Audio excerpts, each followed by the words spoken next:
Welcome to Cast and Crank Podcast. Today we have Bill Siemantel. Great episode. He kind of goes over a lot of stuff. He goes over the Mike Hart thing, a little bit of Mike Long, the Spro BBZ, all kinds of fishing techniques. It's a great podcast. It's a long one, and it was a good phone interview. I really enjoyed this one. Thanks, guys, for listening. I got some ads. So what I want to do is try to support any tackle shop that's still open. And this week we have Save On Tackle.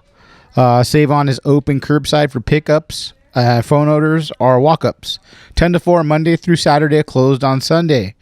562-864-2911. Again, 562-864-2911. Go support them. They're still open. They're trying to make it. Do what you can, man. I mean, take a little drive up there, go buy some stuff, and we'll have some other tackle shops. I'm trying to reach out to people as this goes along and see who's open and who's not, and trying to help them if I can. Another person, if you guys can go check out, he's a tattoo artist, but he's another friend of the podcast. It's going to be Charles, which is Tattoona. He's still making paintings and shirts and stuff. So check him out at www.kelpclothing.bigcartel.com. You could also go to his IG and check out the link in his bio. You can get him that way. I'm sure if you DM him, also he'll be able to get a hold of you. You can get some stuff from him. Yeah, we got some good ones coming up. I think Troy Linder's next week. After that, I have Sly Guy Lures lined up, UFO baits. And I think that's it right now. And then I hopefully, once this is up, we'll try to bang one out right as we get back to regular times. Hopefully it's soon. Hope everyone's staying safe. Again, if you could do me a solid 5 stars on, what the fuck am I thinking? I can't think right now. Sorry, it's Easter. Been pounding high lifes already. So 5 stars on iTunes. Check out the YouTube page. Subscribe if you like. I'm putting up some old episodes as we speak. And see you guys next week. Thanks again for listening. Aloha was born in Hawaii, but the Aloha spirit holds no geographic boundaries. With Aloha as our foundation, Olukai takes a different approach to footwear. Olukai crafts only the highest quality shoes and sandals with premium materials and artistic story detail with a style, durability, and versatility for today's watermen and waterwomen who lead an active ocean-bound lifestyle. In fact, Olukai's water-friendly, I'm going to try this, Nohia Maku slip-on shoe and ukulele sandal are actually made to get wet. Instead of me talking, I'm going to insert Benny. Benny Florentino is a guest of the podcast, and he has way more experience with this than I do. So I'd rather have you guys hear the truth than me try to give you something fake. Listen. You know, I've been fortunate enough to be an ambassador for Olukai for the past 5 years. And, you know, they just came out with ukulele. It's all-day comfort footbeds. And the non-marking outer sole, so for those of you who have really expensive boats, they're not going to mark the sole up, and it's non-skid. That wet grip rubber outsole for great traction on wet surfaces, phenomenal, and they look good and comfortable. Whether you're loading up the boat with supplies at the dock, shoreline fishing from the rocks, or scoping out the best place to cast from the beach, Nohia Maku and ukulele is destined to keep you sure-footed with comfortable island style through every step of the journey.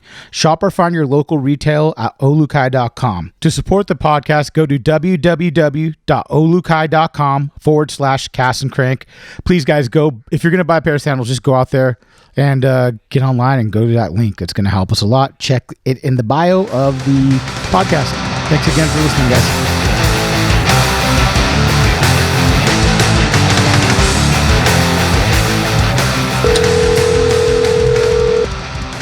Domino's Pizza, can we take your order, please? Man, what a great way to start the podcast. Oh, are we recording? Is this Nicholas? Yes, it is. And this is how we're going to start it. Domino's Pizza. This is my first question. This is my first question for you, okay? You got a strong mustache. I got a strong mustache. No, I don't. I got a pretty weak one compared to most, but I'll throw it out there. I'll say, okay. It's solid. It's solid, you know? You know another thing I have for you, a question? You're a fireman, correct? Yes, I am. Well, first of all, Nick, are we recording? Yeah. Oh, perfect. Yeah, we're recording. I got to make sure that we don't throw down anything crazy. Okay, go ahead. No. You're a fireman, right? Yeah. I've noticed that most firemen have like solid mustaches. Yeah. Right? A lot of them do. Yeah. A lot of them do. Yes, they do.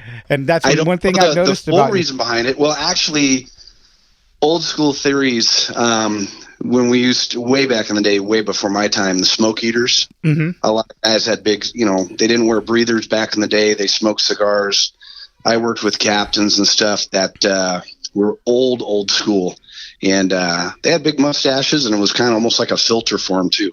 Yeah. Kept a lot of stuff, and that was back in the day when manscaping the nose hairs, the defacing, wasn't big on the list either, because that helped a lot for keeping a lot of the stuff out. There you go. So, so just something that's a little bit different than the fishing part of it, but yeah, it was, well, that's the thing is we're just having my podcast. What I like to do is a conversation between two guys that like fishing, and sometimes we get off topic and there'll be something funny, but just regular dudes talking. That's pretty much what the whole thing is behind the podcast.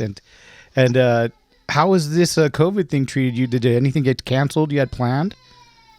Well, pretty much everything for us. It's a little different because I'm kind of in the medical field too, being a fireman for 30, it's over 31 years now. Wow.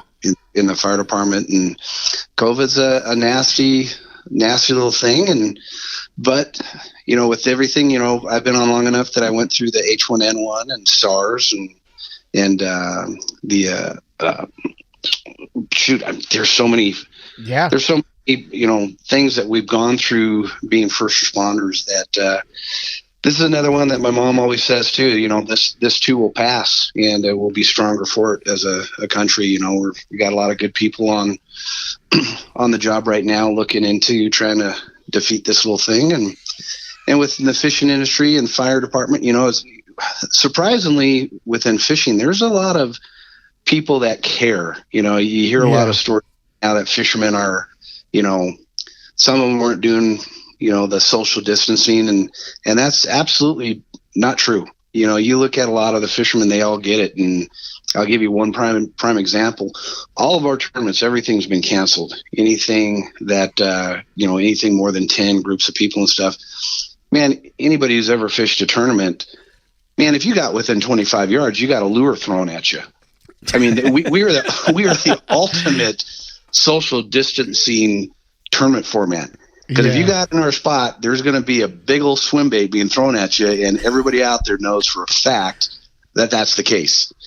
So, but we got to play our parts and follow the rules, and there's a lot of states across the U.S. I'm doing a big thing for the kids right now, and there's a lot of states out there that are promoting getting outside.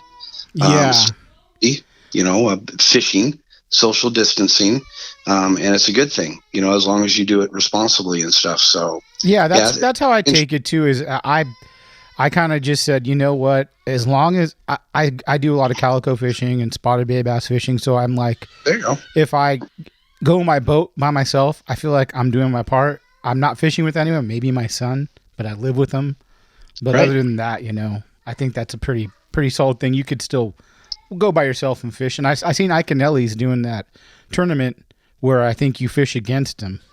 I'm not sure how it works, but it's it's the same thing I'm doing with the kids tournament. I've been doing it. A lot of people are jumping on. I've been doing the Big Bass Zone Junior Championship for the teens for over a year now. Wow. And a lot of people are going, oh, great idea. Because I have parents call me across the entire U.S. saying, hey, Bill, we're doing the right stuff. We're staying home. We're social distancing. We're homeschooling our kids. And, on the mental side of things, because it's a big deal, is getting out. They're trying to get the kids out and doing stuff and being active. And there's a lot of crossover states right now that there are no crowds, and the kids can get out fishing. So I have a lot of parents and a lot of teens right now fishing the tournament, because you fish in a national tournament and you're not rubbing elbows with anybody, and you still have a shot. I'm going to have probably close to over 400,000 this year. Wow. Again, for the kids with scholarships to Bethel and new Bass Cat boat and trips to the Amazon and Mexico again with Chapman. And the list goes on and on and on. So yeah, I mean, there's a lot of opportunities right now, and I see a lot of other people jumping on that same type of concept because why not? You know what I'm saying? Yeah. You're doing responsibility, and man, I mean, the parents have it hard enough because when they go to the store to get stuff, the infamous no toilet paper place, I mean, there's more of a chance of having something happen there than walking down offshore and not seeing anybody within 100 yards of you. Yeah. And there's no solid surfaces for this stuff to, sit on, and you can catch it. So it's just being responsible and playing smart, know, and that it'll pass. Yeah. This is going to be passed, and we're going to be better for it. No, definitely. And, so let's get into the fishing a little bit. And I have a lot of people that like swim baits. And I think a notorious swim bait that everyone pretty much starts out with was your bait, the Spro, the BBZ, right? A part of it. I mean, there's a lot of history. It's interesting. One of my best friends, Derek Stewart. Derek's a great guy. Oh yeah, he speaks very highly of you and what you've done.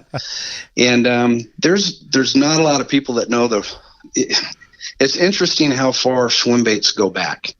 And the sad part is a lot of people, to be a real student of the game, should go back in the history books. And man, the swim baits have been around. I mean, the swim baits were around way longer than I built the Spro BBZ, by 15, 20 years, actually 100 years. They're doing these swim baits back in the 80s, 1800s and early 1900s. If you understand the history behind it and where it happened. And crazy thing is, a lot of people, I think you might be actually the first one. I know Derek always asks me about the history of it, and a lot of people don't. But man, the starting out part of it was old wood plugs that we were taught how to kind of make out of wood oars up a pyramid in the mid 80s. And prior to that, it was big squid jigs with 3 different color Marks-a-Lots with the red, black, and green, with sassy shads that my dad used to buy back east because we had a swap meet business selling sporting goods. And in the 70s, and this is a lot of the stuff, the old J plugs, the Big Mac lures, some of the depth raiders for muskie fishermen. A lot of this stuff predated most of anything these guys were doing here on the West Coast for a long time. And then he came around with the Worm King back in the day, and that started. And then I wanted to do a fat body boot tail swim bait. So I worked with the guy named Pete Cormier, who's phenomenal. He was with Deadly Duo Baits. And I carved up a fat bodied boot tail and was working on that, walking the shores when I was a kid at Cass State, catching big fish on it. And then, Cass State came around. I worked with Sean Donovan with the Optimum and helped him with the Optimum swim bait. Actually had Sean down at the Lower Lake, gosh, a long time ago when he was, I actually had him tie on one of the baits I made with Pete Cormier, and it was called a Bite Me bait. I mean, this is, like I said, this is precursor and everything. And told him, you're going to catch your biggest fish of your life right now. And he catches a 13 something right offshore. And shortly after that, we kind of worked together a little bit and made the Optimum. And that thing took off. And then, like I said, Cass State came around, and then Huddleston. And then through all that, for all the people, Rago, everybody, everybody was jumping on Matt. Everybody was jumping on swim baits at the time and building their own concepts and ideas. And I know Tim Norman from Spro came up to me, I'm thinking early 2000s, and said, hey, what's the biggest deal about swim baits? Why isn't it not taking off as much as it should? Why is it still just more of a West Coast thing? And I said, it's price point. Just trying to get swim baits out there. And, the guys who knew the history, my dad was doing wood plugs, and he sold them to guys like, Butch Brown and, Jeff Manning and all these guys down at the Lower Lake way back in the day. And some of the damn wood plugs out of wood, table legs, you could almost get $300 for. And so it was just it was such a different time frame and supply and demand. Yeah. And when you going back east to the Bubbas, the great phenomenal fishermen but it's really hard to swallow a concept and a pill that cost, $150 to $300. So when I kind of jumped on board with Spro, Tim, I told him and Kataro, and at the time it was Michael Murphy, was one of my guys that I'd work with.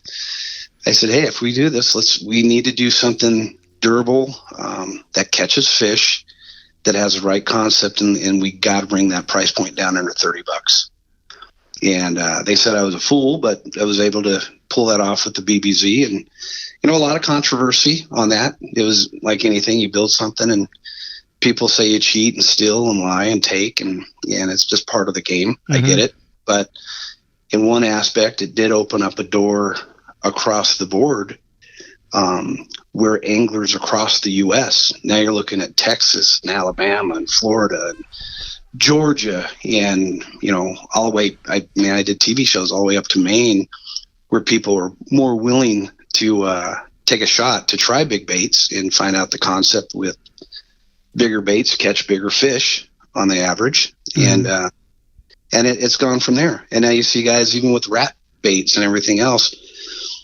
A lot of this stuff through history, if we didn't open up the doors and start trying to tear down the walls of state lines, guys wouldn't be selling swim baits like the bull shad or anything else. They wouldn't be selling all these baits across multiple states lines now. So, it's just interesting history and interesting time. My first wood plug, I remember sitting with that. I was in 1985. Wow. It's in the book. It was in the book. I have a picture of it in the Big Bass Owned book I wrote with Jones. And that was 1985. And we were doing stuff prior to that, so yeah, just really cool history times. And how much involvement did you have? So like when you're designing that bait, when you're helping design the bait, was that the first of its type, that multi-jointed, the look of that bait? No. People throw it out there, and it's interesting. Like I said, a lot of people shoot and throw stuff out there, like, copying and everything else. And I get it, but a lot of very, very few people have ever come to the source. A lot of people have accusations, but, the first true multi-segment swim bait that had anything was, I think it was,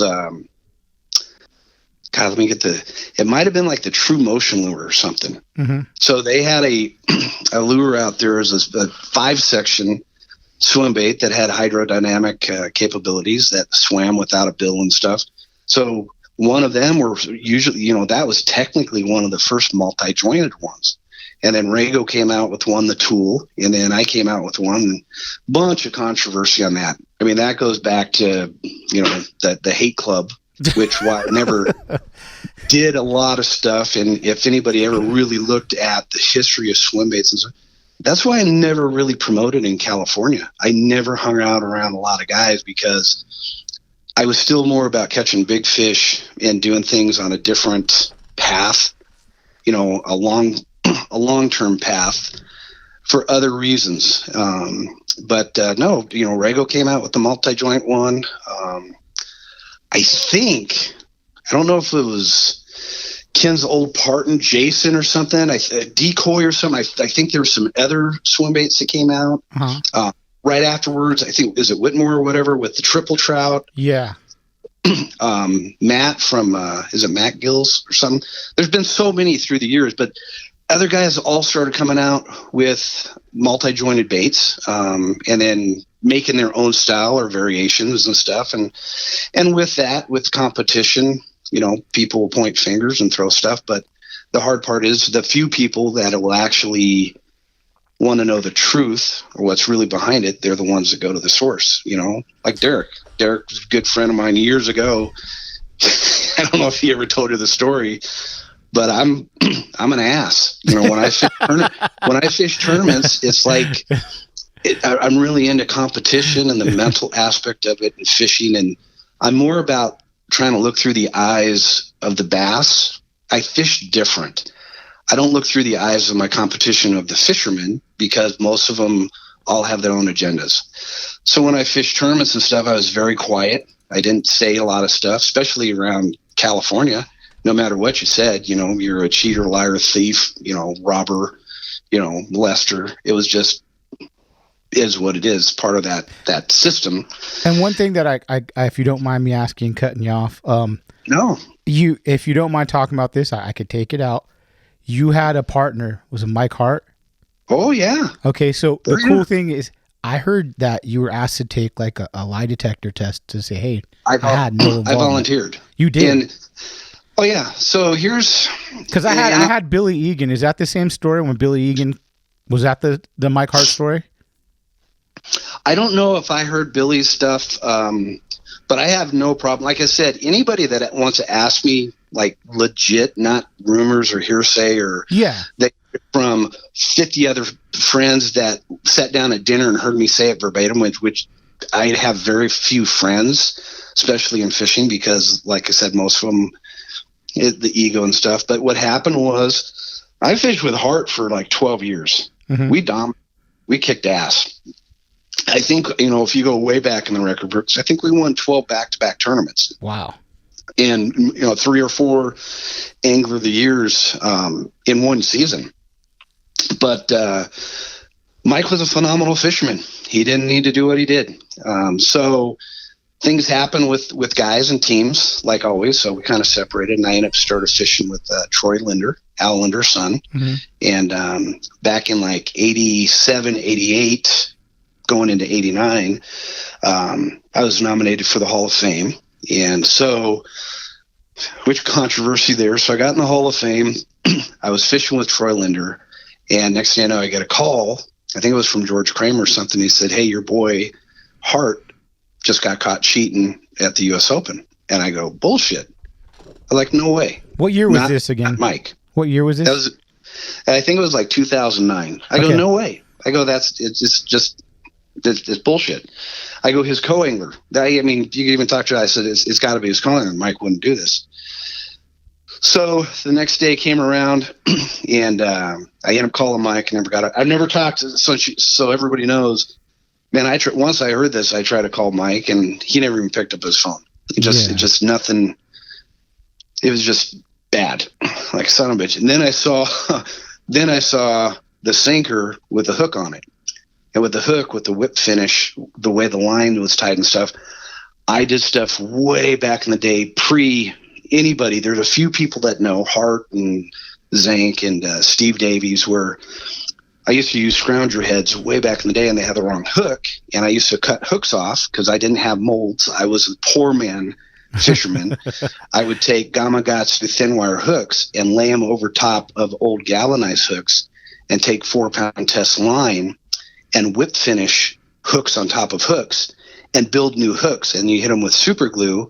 And I was doing stuff way different, like just crazy stuff. Yeah. And when I saw how that hook was stationed on the sinker, I went, oh shit, Mike knows that.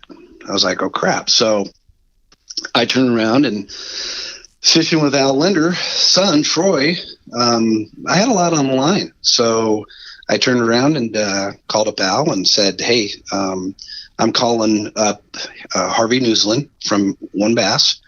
And I know this is bad, and I fished with Mike for many years. And the way California anglers and big bass anglers and everything else, pretty much you're guilty. Anything that they could throw at somebody, that's just what happens. So I said, hey, I'll volunteer. So I called Newsland and said, I'll volunteer for a polygraph. And they go, nope. We're looking to bring 3 guys in for a polygraph, and you don't have to worry about it. And I said, okay, it's out there because being in the Hall of Fame and fishing with Al Linder's son and stuff, I think it's the right thing to do. Yeah. And I said, I have nothing to hide. I said, a lot of people hate me, but I said, I have nothing to hide. I'll put it all on the line. And he goes, nope. And like 3 weeks later, Harvey called up and said, hey, are you still willing to do a polygraph? Because no one's going to do it. And I go, what do you mean no one? And he goes, well, we put up a thing out to Zank and Mike, and they both said no. And I said, I have no problem with that. And got a call from the FBI about a week later, and they said, hey, we want to schedule an appointment. I said, no problem. My captain and chief at the fire station said, hey, Bill, we hear what's going on. It's all over the internet. If you go down and do a polygraph and you fail, you'll be fired from the fire department. Oh, my God. And he said, this is bigger than just your fishing career. This is your fire department career. Because if you get caught, if it's cheating or anything else, I have an oath. And I said, I totally understand. And not going to kid anybody, I was shitting bricks. Because if you think about it, if someone just asked me, interrogate you, anyone that asks you something to tell the truth, even if you are telling the truth, you still get nervous.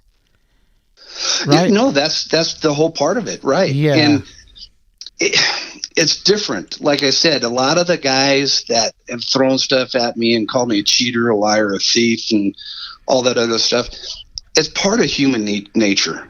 Guys, especially fishing guys and big fish guys, we're all wing nuts. But I know that I'm the only one that's ever laid my nuts out on the line for my entire career, not just in fishing, but with my entire career with the fire department too. This is everything. Yeah. I laid it all out on the line.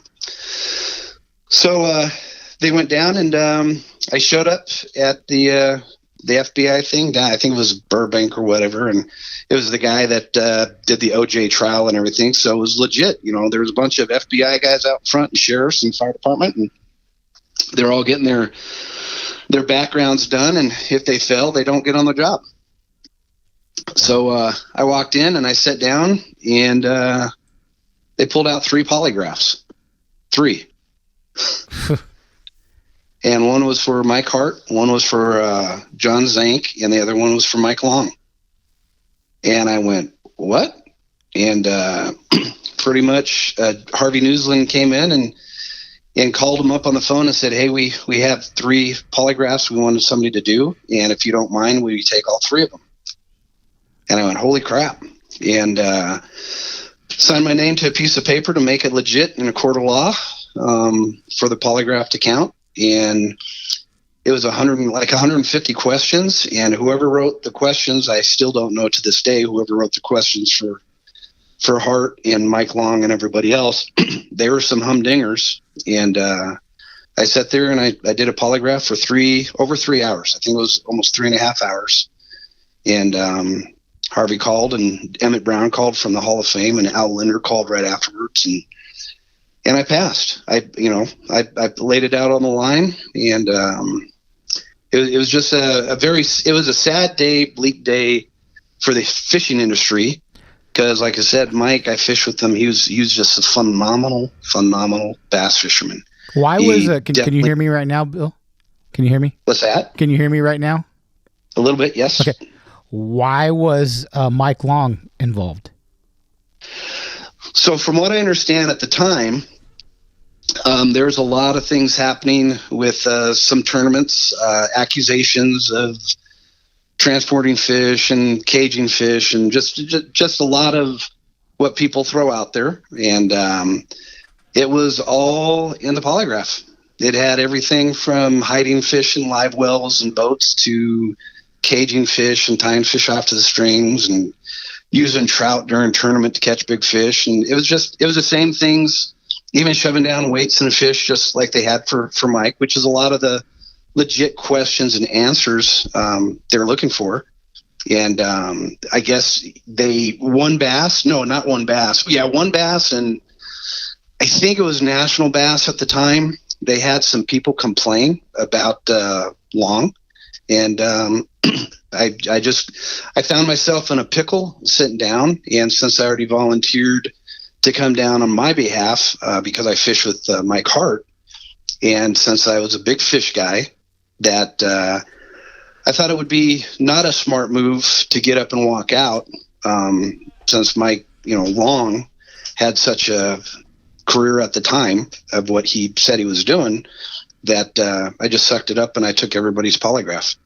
And so yeah, it was a very bleak time. I think it put a big stain. That was one of them, but big stain on the fishing industry and big fish fishing too. On one aspect of it. So, and I don't think anybody else has ever put their entire career on the line doing a polygraph. So this interesting, and that was 2009. That was some interesting times. Did you have you talked to Mike Hart since? Like, are you still friends with him? Never. Never. I like I said, the day George Kramer called me and said, "Hey, your boy just got caught cheating," and I said, "No way." I tried to call, and that was the last time, and I never heard. So I don't know how many years that been, 10, 15 years. I don't know. But, yeah, I haven't heard from him, haven't seen him, nothing.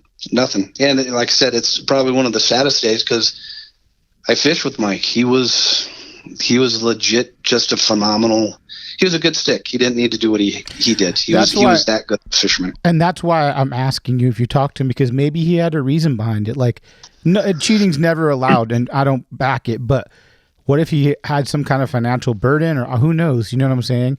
Just to know, hey, man, you fucked up. Well, that's sorry, you know? Yeah. And here's what I've learned through 30 years of bass fishing and, big fish fishing and everything else. The crazy part is, and this is why, if you really go back and look at my history for all the big fish and during the time frame, I really didn't do a lot of promotion here in my area on the West Coast. I worked with guys like Spence Petros and Steve Panaz for North American Fishermen, Kirk Beckstrom, the guys over, Steve Quinn over in Fisherman. I worked with a lot of people outside of the West Coast, California, because it was such a drama fest. People were doing everything for the wrong reasons. And when I say that, what happens is when you try to be the best at something, and you have to be the best. What happens is everybody's going to have a bad day. Everybody's going to hit a lull, a low point in their life and career. And good people suck it up and say, "Hey, I'm just having a bad time." People that are looking at it with egos and other things going on in their life, they end up doing whatever they have to do to be the best. So when you look at a lot of these people they have to be the best. They have to have every lake record. They have to win every tournament. They have to do this. Man, you're going to find them doing whatever they can to always be in the limelight. And that's just part of it. So I know Mike was looking at trying to become a pro and do the pro thing in bass fishing. And, there's a lot of pressure that people put on themselves. Right or wrong, they put a lot of pressure on themselves to be the best at something, and they do bad stuff. So Nothing Mike could have said to me, Mike Hart, nothing he could have said is an excuse of what he did on that, because he not only crushed a phenomenal career what Mike had himself, but he put a lot of people that backed him, and friends and everything like me. It puts us all on. You almost don't want to get close to people and help them because you just don't know their true motives, and that's sad. It's like I said, it puts a big black eye on the industry. And giving credit for people that do good is one thing. A lot of people won't do that. If somebody does bad, they're all going to come after you. If you do well at something and it's not going to benefit somebody else, you're a liar or a cheater. I mean, fishing, it's weird. It's just like life. We're a bunch of wingnuts out there. So it's just interesting times. Just crazy things have happened. And Nicholas, I kid you not, it's just the beginning, because in life there's going to be more. You're going to see more crazy stuff happen. Just people do crazy things. And so, do you feel like by Mike doing that, like later on in your career and after that, do you feel like you were accused a little more because you fished with the guy that did that? I know everybody. The hard part is I'm very competitive in fishing, and I've done very well, and I've done very bad too. I've sank. I mean, I've swung for the fences and just hit rock bottom and failed. No matter what you do, if you do succeed, there's a lot of jealousy in the industry. There's a lot of jealousy just in life. That's where the word hater comes from. No matter what you do, good or bad, people are going to hate you. Now, for me, what Mike did, will people come back at me? That was the first thing when I heard that Mike cheated, and knowing who I was fishing with, who I was hanging around with Al Linder, and, you know, I'm looking at people that are very, very well respected in the industry. Mm-hmm. And I've always tried to put myself around good people, because you're only as good as the people you hang around with. I did not hang around with a lot of the big bait guys down here, because you're only good as the people you hang around with. And it doesn't take much to sit back and see motives, of real motives, you know, behind the scene, if you're honest with yourself. So that was why I went and I did a polygraph. And in doing that, all those naysayers, they could say whatever they want. Put your ass on the line. Yeah. Go down there and I'll give you the same 150 questions that I took for three other guys in the industry. I took them. And it's not just like, hey, you're going to, you know, look bad in fishing. Whatever job you have, it's gone too. Like you're going to lose everything. And maybe people didn't know that. I mean, that's a crazy, you know, repercussion to, like, if you would have failed, you would have lost your livelihood. You know, that's pretty wild. Yeah.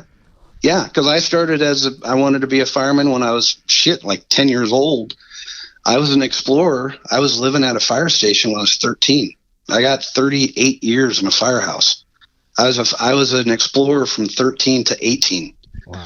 So I've always, that was a career profession move that I wanted to do when I was little, because I knew if I was a fireman, I'd have a good job and I'd get time off so I could fish and hunt, because I did a lot of that with my dad. That was the thing. So a lot of people don't know. And that's the crazy thing, is there's a lot of stories and accusations on me and other people. And every person that's out there that hides behind a computer screen because they're a troll or says shit about somebody, you really have to look at them as a person and say, well, have you even talked to that guy? Have you ever actually sat down and talked to him, or you listen to somebody else that just hates the guy? Because if somebody just hates somebody, they're going to make up all kinds of shit.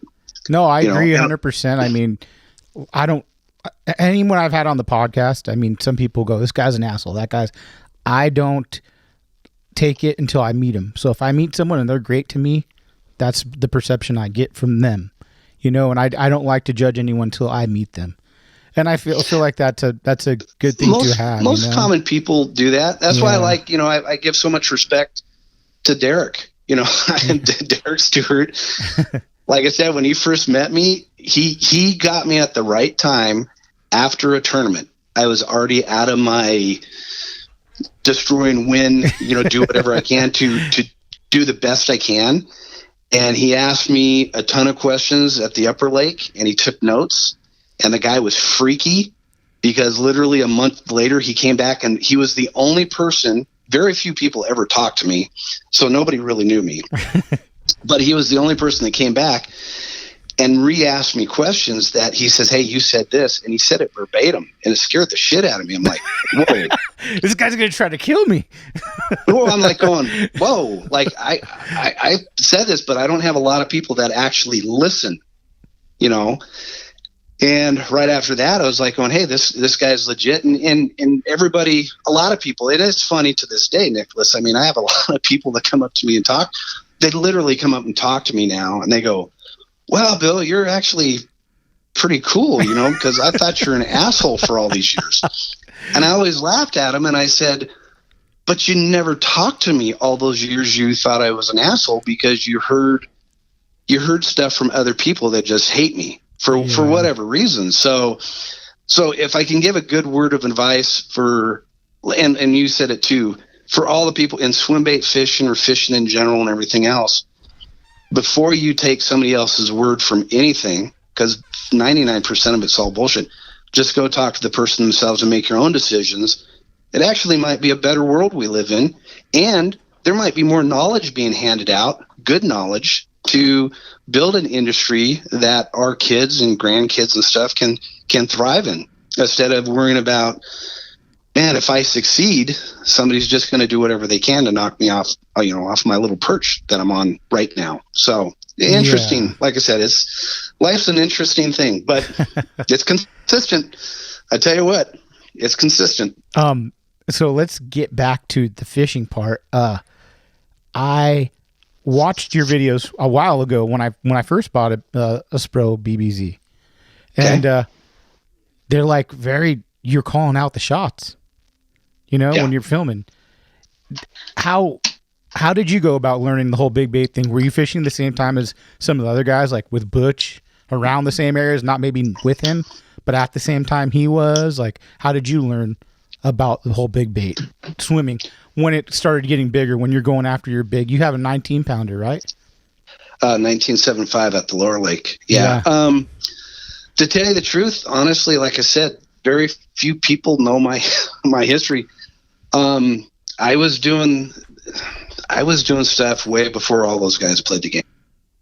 All way before those. So like history way back in the day at the Lower Lake, Dad and I would be down there. We fished out of a 14-foot aluminum boat. Mm-hmm. We didn't have much. We actually hunted and caught fish for food. We didn't have much, but we had a lot as a family fishing and hunting. Yeah. So when they planted trout, you can only get on the Lower Lake cast stake like Friday, Saturday, Sunday, electric only. That was the deal. And Dad would troll across the lake with a needlefish or a little Phoebe or a Castmaster. And I was getting more and more into, I wanted some big fish. My first big fish that started it was, we were fishing all day long, and Dad, being out with Pops and throwing food at each other and just miserable. And I got yelled at because I left the top off of the night crawlers and they all dried up. And we stopped at the dock, and there was one night crawler that was kind of long, but it was dried. It was a piece of leather, and I put it on a hook and I ran out on shore. I threw it underneath the dock. I looked at my dad and I said, "Dad, I'm on." And he's like, "You're stuck, kid." And I'm like, "No, Dad." And he goes, "Stop bullshitting me." And I ended up catching an 8.5 pounder. Wow. And that was my first big fish. And then a couple years later, mind you, my dad, his biggest fish at the time was 8.5 pounds from Handsome Dam. So he goes, "Kid, you'll never," at 8 years old, he said, "Enjoy this. You'll never catch another big fish in your life." And then I went down to Thrifty's and ended up getting a bunch of packs there were 4 and 5 in a pack of Mr. Twister Smoke sickle tails. And I was split shotting them at the Lower Lake. And there was a bunch of swimmers out there, and I threw it out in April, and boom, I ended up catching a 12-1. Wow. And that was the next big fish. And then Dad and I, before work, we'd go to cast stake and run down the dock, and I throw out a 3-hook Rapala across the surface and caught a 10-6 off the surface at 4 a.m. And what happened is, through this time, still my dad has never caught a big fish. Are you eating the fish just because if you had to? I mean, those big fish.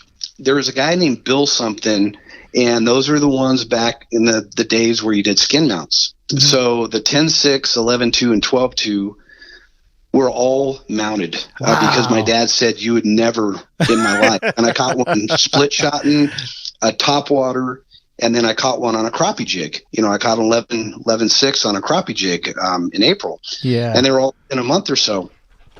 So we had those mounted. The other fish, we didn't catch a lot of big fish, but the other fish we caught, like if they were 5-pounders, largemouth, I mean, we're talking about in the 70s and 80s. Yeah, it was food. We did eat them. Yeah. A lot changed through the years with catch and release and stuff. But when you said back in the day with the other guys, where were they at? I was trolling when I was a teen. I put on lead line, and I was trolling in 1985 the wood plugs, when other guys like Butch and Mark and those guys would be Manning, Jeff down there at the Lower Lake, and a lot of them were fishing crawdads and whatever other baits, so water dogs, and they're anchored up. And Dad would be trolling for trout, and he'd look at me and he goes, "What are you doing? Why are you trolling that big bait?" And I'm like, no, I'm going to catch a big one. And he just shake his head and goes, "You're a fool." And I remember going to sleep, and I remember going past Butch and all the guys anchored up on the hump, and I was falling asleep, and I swear my dad took the rod and was messing with me. And I said, "Stop it." And he's like, "What?" And I was like, "Oh, I'm stuck." And I was like, "Oh, there's a 10-pounder." And I was lead lining an old wood plug I designed in like 1985. I was catching them 4 colors deep at the lower lake, lead lining, kind of spoon plugging. Mm-hmm. I was a teenager. Wow. So this precursed all that, and that fish right there, I was like, okay, now, because the only thing we always threw swim baits for, and the reason why we did it, is the stripers started taking off at Pyramid back in the late 70s, early 80s. So we were going up there with the big Max and using 1.5 ounce vinyl jigs with sassy shad tails my dad was getting from Florida way back in the day and painting them rainbow color and the big pencil poppers. So we took those swim baits and stuff that we're using stripers, and I started throwing them for bass at Castaic. So that's how my history kind of turned around. And then once that happened, once I caught that 10 lead lining the wood plug, man, it opened up the floodgates. I'd go down shore, and like I said, there were no other swim baits. So I was throwing big sassy shads, and I'd sit offshore with big ocean rods at the time, big spinning reels and 8-foot rods. And people would laugh at me. And they were saying, he's in the wrong place. He should be down the ocean. And I'd throw out baits, and I started doing the rate of fall. That whole concept, I'd count baits down because my dad hated because I'd always be 1, 2, 3. So I was with either a crappie jig or a big swim bait, and figure out rate of falls and figure out a depth because we didn't have electronics back in the day. And I started walking the shoreline and watching fish. And I did other stuff too. Like I said, my boat after the aluminum 14-foot aluminum, guys who know me, my next boat that I fished out of a lot was a 9-foot Sea Eagle blow-up boat that I fished out of the upper lake Castaic and the lower lake.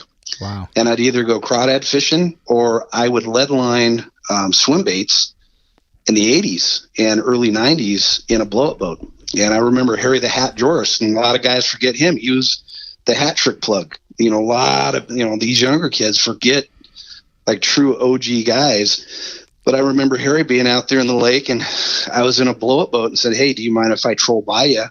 And he's like, "Sure," laughing. And I said, "I'm going to catch a big one here." And he goes, "Yeah, right." And the first troll, I had an 8 that I passed. I went up and weighed it, came down, asked him if I go by him again. I did again, got 8.5, a 10, and a 12.5. And then shortly after that, I ended up buying a 14-foot Terry, and Harry Hat and I fished a couple tournaments together. So we did that, throwing swim baits, and that's where the Worm King came in, and then I think that was even pre Sean Donovan with the Optimum. Mm-hmm. But Worm King came in, and then we were doing the big sassy shads, and then guys forget with all the stuff with the Rujo and all that, the Renalski came out. Man, it's just like I said, there's so much history, but a lot of the guys way back in the day for Castaic, Gary Harrison, maybe he was more of a crawdad fisherman. Krupe was always throwing bait. Mm-hmm. Butch and a lot of those guys were all throwing bait because that was the big deal at the time, was throwing crawdads. And then as the swim bait started coming around, and then Huddleston or Castaic started coming out, and working with other TNT wood plug, and that was when was it Dana? No, yeah, it was Dana and Talk. Ended up catching like a 7-fish limit or 6-fish limit for like 60-something pounds. Oh my gosh! At Casitas.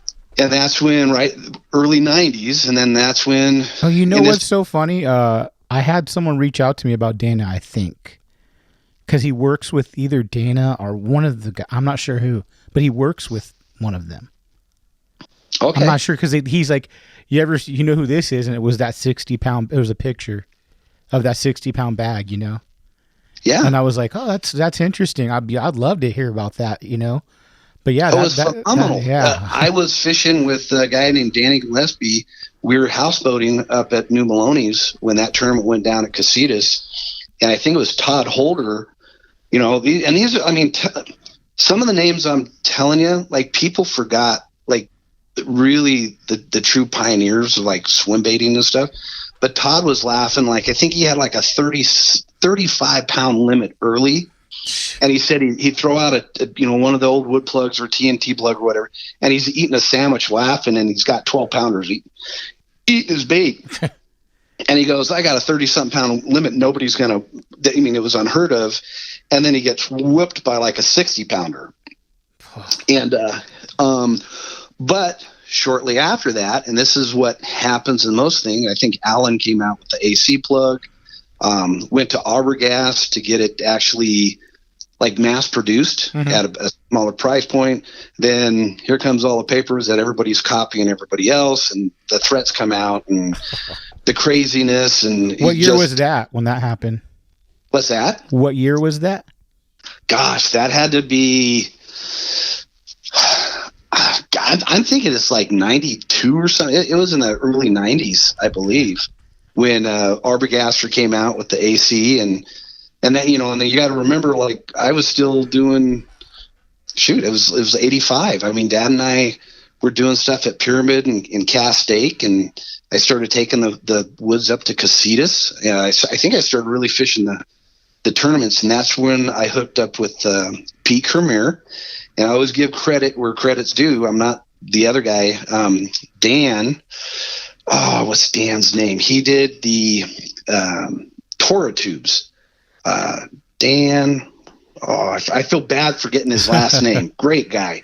We always competed against each other, and he did that. And then Pete Kermere started doing these big tubes, and from Deadly Duo, and that was in the early 90s. And I turned around and I called up Pete, and I met with them and started design the big Tiger tube, big ones. I had them from 8 to 12 to 14 to 16 inches. Shit. And started going at Casitas and learning the tubes. And I know I was one of only very few that ever really understood the tubes and the power of it.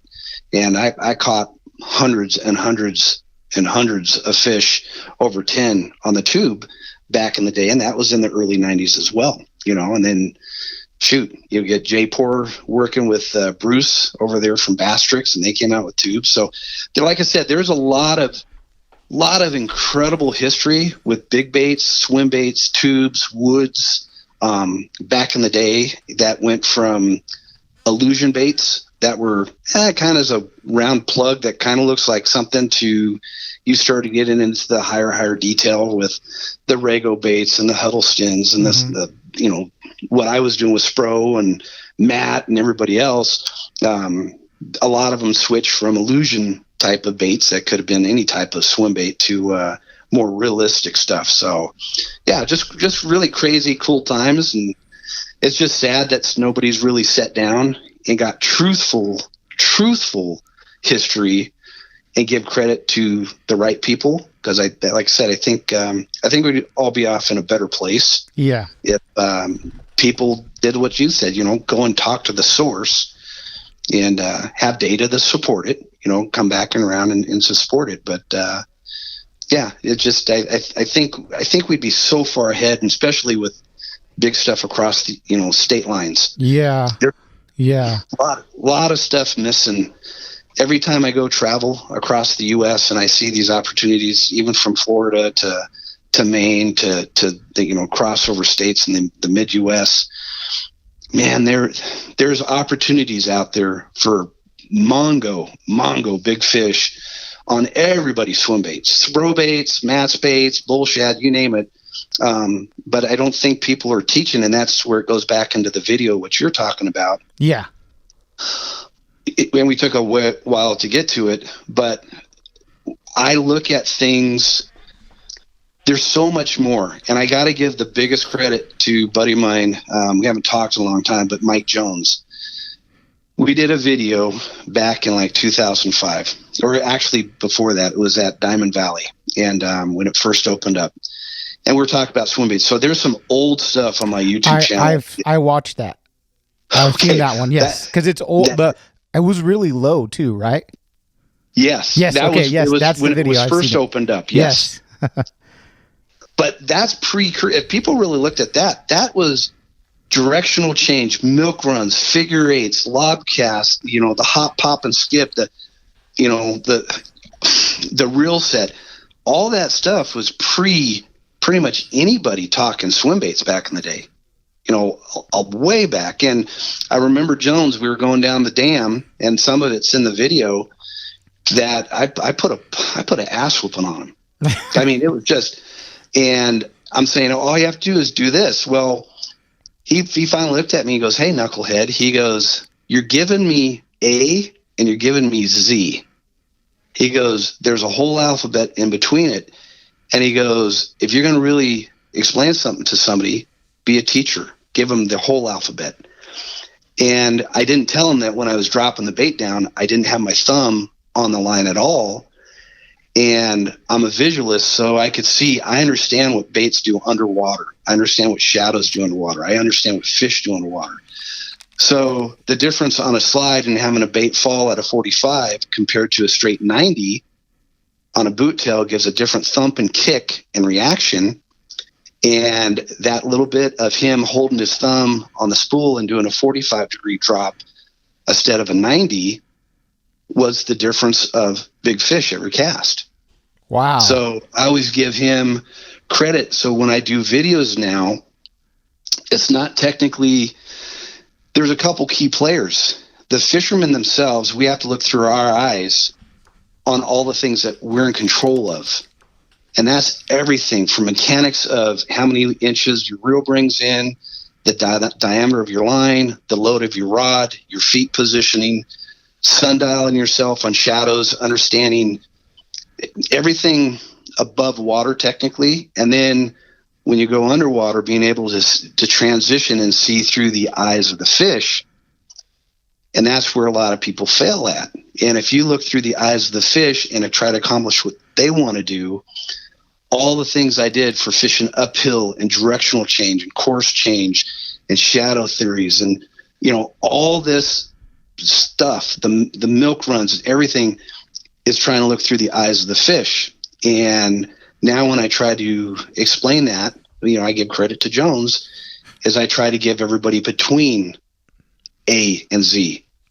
And when you do that, and you could see that visually, I hate videos, Nicholas. I hate watching fishing shows where people just go down the shoreline and then they catch a fish and then they give some BS thing like, "Oh, I just caught a fish." And I'm laughing and I'm like going, you guys are idiots, because I could watch you and tell you what you're doing. And the goal is when you got a hit and you set the hook and you look back at the camera and you go, "Oh, dude, I just got hit." I'm laughing and going, he's going to get cracked because he's going to turn around, which he just created a directional change because he's using a boot tail swim bait and it flared in the water and the fish is choking it right now while he's looking at the camera acting all like he knows what's going on. And he starts winding back up, the line gets tight and goes, "Oh, he came back and ate it."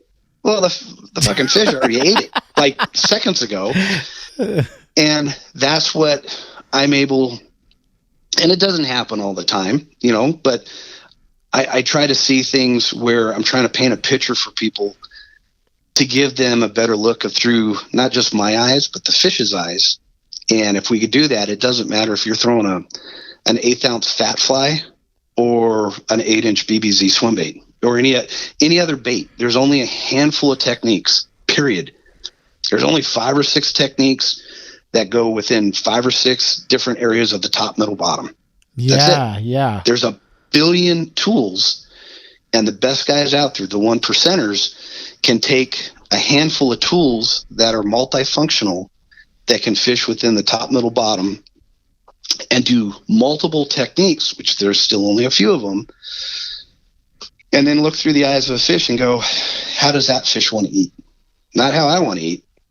We're not hunters. We don't hunt big fish.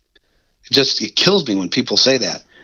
You want to be the prey. You want to put yourself in a position for a big fish to kill you. And the guys who understand that will understand how to slow roll a swim bait across the bottom, up into a funnel, into a rock, and do a directional change, because you didn't pull that bait up there. You actually had the fish maneuver its prey into a position for them to eat it. And it's just a whole different mindset. it's a whole different mindset across the board. And I try to explain it, but like I said, only a few people, like a Derek Stewart, that will go through it and come back and look at me and go, have the aha, and he goes, "You son of a bitch." do you feel like now with the Spro, the BBZ, did you have involvement designing that? Were you prototyping it? Everything. Yeah. And like the story was, and that, there was a lot of drama out there with the tool and everything else. And the one guy who, he's not around, that saw the whole thing go down was Mike Hart. He was actually in the boat when one of the first prototypes I drew up and carved prototypes. So all the lures I do with Spro, man, I'm 110% behind it. And the story was the first one when I carved it and I sent it back and they did a prototype and they redo it. And it's very hard to work between different companies, especially the US and Japan, and then US, Japan, and China at the time. You'd send one thing and then they'd redo it and put it on a lathe or something and send it back, and it was completely different. You're looking at them like, this is nothing compared to what I just sent them. And so the first prototype actually came back, and it was way too close to looking anything even close to what Rego's bait and everything was. And I went, bullshit. And Mike Hart goes, wow. And I go, nope. I go, it needs to be fatter. It needs to be this. It needs to change. And recarved it, resent it back. And then I said, hey, we got to get away from wood because we had too many issues, because I was doing wood plugs when I was a kid, spraying Krylon paint on it and then doing a 2-part epoxy. And then your hook would hit it and the wood would swell and everything would blow apart on it. So we went to, plastics and made more of a production type of system. And, and that was hands-on from start to finish with that. And it's the same thing with the Fat Fly. Then it went in the same thing with the 4-inch shad and the 2.5 and the crank and swims I did for Europe, and even down to the rat. It took 2 years. I hand carved a rat from start to finish at home. Spro didn't want the rat because they didn't like. I found out later that a lot of Asian people, a lot of them just don't like rats. They go, hey, build anything except that. Do a frog, do a duck, do a snake. And all the research I did, I said, man, the rat is one of the number one forages across the world for everything from a wolffish to peacock to ocean fish to fresh water. And came up with the design with the tail, did the body, and then I said, now let's do a 1-2 punch on it. The wood plugs, there's something about wood with the sound and the knock and semi-durability, but with the plastic, I had drilled out the bait and shot in foam. And a lot of that knowledge came from way back in the day when I helped cast steak. Wow. When they were doing the injection 2 parts, the head and the things, they were dialing up injected foam heads that were about the same density as certain woods. And I was like, oh, shoot. So I ended up drilling out the rats and injecting them with wood, foam. And I got a wood consistency with the sound and density and everything else with the plastic shell.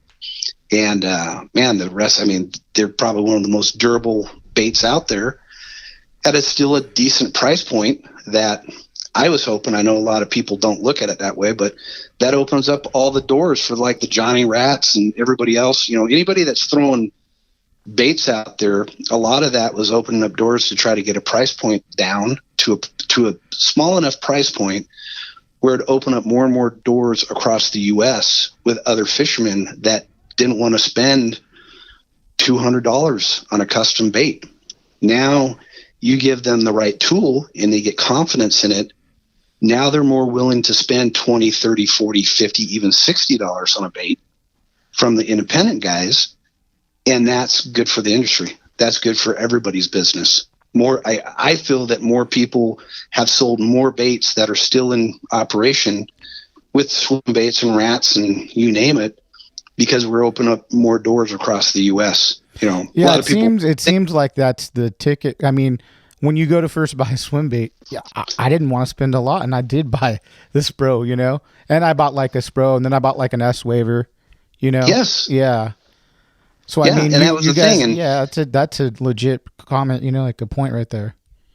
But a lot of people won't. They're just going to go, oh, he wasn't the first, or he stole this, or he did that. But it's not that you're the first. It's not that you're the first. It's more of you kind of did the production thing first. I tried to. You know what I'm saying? What I wanted to do is, see, people don't understand. Like, I grew up, I don't want to say poor because we were rich on life, but, my dad and I had a 14-foot Valco. That was our boat. I mean, I was the epitome of grassroots. Dad and I, we no way could afford a $60 to $300 wood plug. We're going to go out there and we're going to go break some table legs apart, and we're going to build something the best we could because we just couldn't afford it. And guess what? It built a life and a legacy, between me and my dad and everything else and memories. Like, it was something that people who don't know me understand now. That's like, I wanted to open up doors because I think there's tens of thousands, if not hundreds of thousands, if not millions of people that could still enjoy it that grew up like me with not a lot of money. But if you give people faith and you give them an opportunity to create that spark, to enjoy the industry, enjoy big bass fishing and everything else, somebody has to be able to take the blunt of it to at least open up some doors. And I feel that hopefully that there's more anglers across the U.S. with swim baits now, from S-Wave, you name it, for whatever you want to call the swim baits, from Huddleston to Spro to you name it, across every aspect of it. I think it's good for all of us, because now there's, just picture all the other kids and all the other people out there having a shot to use something that they could afford. And the cool thing about it is, now I even watched, I think it was Ellis or something. I remember him getting a couple swim baits. I think he's back in Pennsylvania or Massachusetts. Man, these guys are whacking them on the rat, the BBZ rat. The other day I watched him on YouTube, Facebook Live, and he's building his own rat. And I got on there and I said, well, good job. That inspired a guy, and I think he's going to sell some. I have no hard feeling. That's going to inspire a guy to go out there and build something where somebody else is going to enjoy his work on his dime. And like I said, if that one thing I look at, if I was able to at least open up the door for some kid or some parent or somebody across the U.S. to catch fish, plenty good. If it opens up the door with a lot of these bait makers will never, ever, they don't have basically the balls to say it, but unless somebody actually went out there and did it, they would not be selling as many swim baits across the U.S. Yeah. Because somebody had to go out there and said, enough is enough. I personally can't afford a $300 bait. It ain't going to happen. Yeah. I might be able to suck up maybe $20 bucks, and then I'll give it a shot. And if it works, I might buy another one. And that's what I want to do. I want to literally a bait that I can throw for a decent amount of money. It might not be the best in the world in other people's eyes, but I wanted something I could use that I could afford. And that's what Spro was. That's so bitching about Spro when I was working with them, and I still do. Build the best baits you can. Everybody, all our pros, from Dean to Mike McClellan to Cruz, myself, you put your hands on your bait. When you're happy, it'll come out, and we're going to give the best price point we can for something that's built the best it can. And that's, you got to give a lot of credit for Spro. They were able to knock down a bunch of doors to get this thing going. And then competition's good. It's just part of what we do in the industry. And I mean, even yourself too. I mean, when I was Googling videos like years ago, the first thing I ordered on Amazon was the flies and the bobber. You closed me on that. Those videos are great, So I mean your swim bait video, So you as well. I mean, putting a lot of time and effort into making those videos. It's work. What about your 1975? How did that? What did you catch it on? Where did you catch it? How did it all go down? Lower Lake, crazy. Now I'm trying to remember all the crazy fish. I luckily have caught a lot back in the day. That was an Optimum swim bait, and back in the day, between Renalski's and Worm Kings and all this other stuff, there's a thing guys used to do, and even some of the swim baits, we'd call them limos. And what happens is we didn't have a lot of molds, and a lot of people didn't make it, but they're all like, hey, we should make a bigger bait. So that bait I had was, I think it was like a 7 or 8 inch Optimum. And Sean gave me a few of them, and what I was doing is I was cutting segments, and we'd cut them, and Sean was showing me how to heat butter knives, and we'd weld the sections together. So I had a custom like 12-inch Optimum swim bait.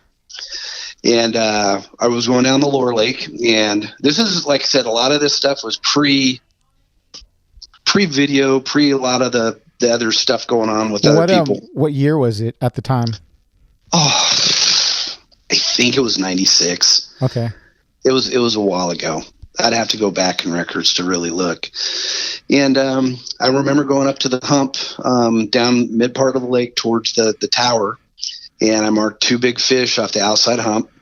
And it was interesting because there's a lot of mechanics. That was, I think it was about that time, because I think that was with the Shimano and the Lamiglass rod I built, so right in that time frame, and the 25-pound Max Ultra Green. So when you throw these baits out, there's so much more in catching big fish, and there's so much into it for speed and the suspended animation and the apex of the turn and directional change and course change. There's so much more. I mean, I could talk literally for friggin' hours. But suspended fish are different. Big fish, big fish are way different. And when you can find that cadence, that musical tempo for big fish, and only few people have seen me do it and stuff, but certain times of year, even with the boot tail, if you know how to fish bait, most of my fish over 15 pounds, the speed and my drop and my turns, some of them are so slow, I swear to you, the tail doesn't even kick. Wow. It's a whole different thing, a suspended animation, and it follows under the line of the float and fly. So went out there and I threw out, and I remember bringing in, and I got hit. And when I got thumped. So a lot of these big fish, and I was never a proponent of, they all ate it head first, which is bull crap.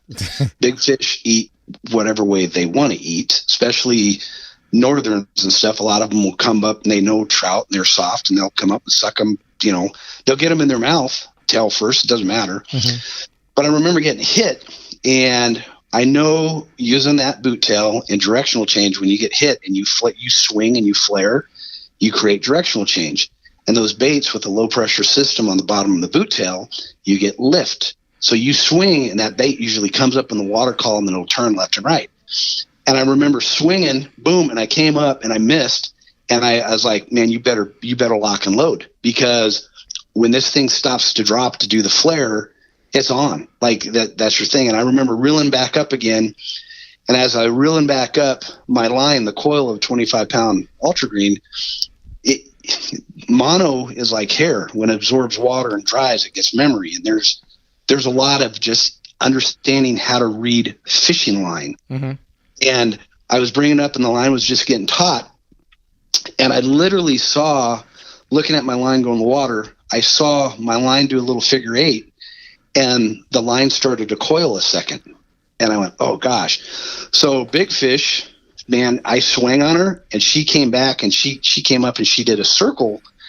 And as it came back down, she was sucking in head first, but when she sucked it in, it loosened the coil of the line by just a hair. And I was, never felt anything, nothing, just the line started to coil. I'm like, oh, she's on. And I swang and did a reel set on her, and rod stopped, and I went crank, crank, crank. And I remember reaching down and grabbing the net, and I put her in the net, and I go to lift her up. Literally happened within 30 seconds. Wow. And I go to pick her up, and and then I had to turn the net, because if you try to lift up a big fish straight at a 90, the net will break. So I turned her sideways, and I grabbed the thing, and I lifted her up, and I let her in the boat, and I went, holy crap, that's a big fish. Wow. Like that's a tanker. So put in the live well, I came back up to the launch ramp, and Marty Wall was there, and Marty was fishing game. Mm-hmm. And I had a Berkeley scale that was pretty damn accurate. I mean, really damn accurate, because I used it for everything, but it measured in tenths, the old Berkeley scales. Yeah. So weighed it with Marty, and it went 19.8, which ends up being like 19.75. Yeah. Marty took, I sat there right at the launch ramp. Marty took the picture of me, put the, you know, at the time I put the lure, you know, 12-inch Optimum in its mouth, took a picture of it, let it go. And Marty goes, "You going to report that?" And I said, no. And the reason why, and, you know, I have a few friends that asked me, I loved big fish and I wanted to catch the world record. I had stuff down with Pat Marley, who was the attorney way back in the day with Jones and stuff, that I knew if I caught the world record, you know, calling Johnny Morris, having fishing game, had Marty Wall's information, getting the permits to transfer fish, have it, you know, I had a system that literally I'd make $1 million on doing everything legit across the board. And that was the deal. And I told him, I said, the difference is, and this kind of, he knew, and the few friends I had, it was an ego thing. I said, if I went out there and I just try to really push this, first of all, I'd blow up Lower Lake Castaic. Yeah. It would be destroyed because it's too small of a fishery. And I go, I've caught enough big fish. Does it, you know, I think at the time it maybe been top 10 or something, but did it push the 20-pound class? Did it push that where it would have made a big difference with me, or would the hate club come out and, you know, do it? And I decided right there, I said, you know what? And, you know, Duclos, you got to remember, this is way back when Duclos said he caught a world record and, you know, he let it go up north in one of the lakes. And you saw the backlash that guy had for his whatever reasons he had. Did he not have any documentation or anything? Duclos? Yes. I'm not familiar with it, so. No, his whole thing was he had one that I think he had a bathroom scale come down or something. It was 20-something pounds. He same type of thing. And I talked to him something. And he was a religious guy, and he said, "Hey, you know, I talked, and you know, God kind of spoke to me and said, hey, it's not worth it. Let it go." And he did it, and he did a story way back in the day, and man, people came out of the woodworks and just crushed the dude. You know, just threw out the hate on him. So. You know, I was a student of the game, and I learned a lot of that stuff. And I'm like going, hey, you know, a good friend of mine, Dennis, always says, "Is the juice worth the squeeze?" Right. And you got to be willing enough to say, hey, is it an ego thing or is it an enjoyable thing? What's your main goal? And my whole goal at the time was still catching a world record. Anything less of that was ego. And I learned a lot because, you know, that's just the way I was raised with my dad and stuff, that said, hey, if you always have to win and you have an ego, you're going to do whatever you have to do to win, which means you're going to cheat. You're going to do stuff that's wrong. Yeah. And I was just raised differently, that I kept records. I caught big fish. I did the stuff. But I never pushed it to where I was the guy. And I remember the biggest thing, Jones asked me one time, he goes, "Hey, Bill, why don't you have all these lake records?" And at the time that would have been a lake record for the lower lake, you know, it still might be, you know, and why don't you have a world record? And, you know, you're using live trout, you know, cause I got questioned by a lot of people, good friends. And I said, well, let me tell you one thing. You're going to, first of all, get in my boat, because I never had a lot of very, very many people in my boat. You're going to see me fish personally, and I'm going to prove this theories to you firsthand. So he saw how to figure eight fish and all the stuff I was doing. And then I looked at him and I said, now tell me if I actually did ever cheat, if I ever had the option to go pin live trout on back in the day in the 80s and 90s and 2000 at Casitas and Castaic and Paris, I would have had the world record. I felt that confident. That's the only thing I could never really mimic is a live trout. Yeah. I would have a world record, period. I would have almost every lake record. It would have been it's a no-brainer. I felt that confidence in my capability of swim baiting, and if I had to use live bait, oh my gosh, it would be over with. So you felt like you hit the pinnacle of like what you could do with the bait. Yeah, and I was missing a lot, it's not the pain. You hit it perfectly, and here's what people don't understand, and that's why fishing for all the weird stuff that I've seen physically and understand, like weird, like shadows, theories, that shadow tides, top, middle, bottom, direct, all this weird stuff, I am more of a firm believer that I don't know shit. like there is so much more on different playing fields and levels, and it's like trying to figure out a human being. Some people, you can mess with them all day long and they're just ice cold and they can handle it. Some other people, you look at them weird, cockeyed, and they'll snap and they'll stick you in the head with an ice pick. Yeah. Fish are the same way. There's consistencies on how you feed and where you sleep and everything else, but like there is so much going on that I do know that I'm learning every day, and I'm always pushing that envelope to see better through the eyes of fish. And I just know that if I would have had the capability, so now you're becoming, my whole goal is to look through the eyes of a bass to make the bass accomplish what it wants. It's creating the illusion of realism to create the objective that the bass accomplishes his goals. In doing that, I'm not a hunter, I'm the prey. I'm using tools and techniques with my capabilities, trying to create the illusion that the fish is pushing a trout or a shad or a crawdad, sculpin into key ambush areas where they're used to eating. The only thing I always missed is I never had the real thing tied on to see that. I mean, I watched it enough. I watched bass come up and pin trout up against the gate at Casitas, and the trout would get pinned. Here comes the bass.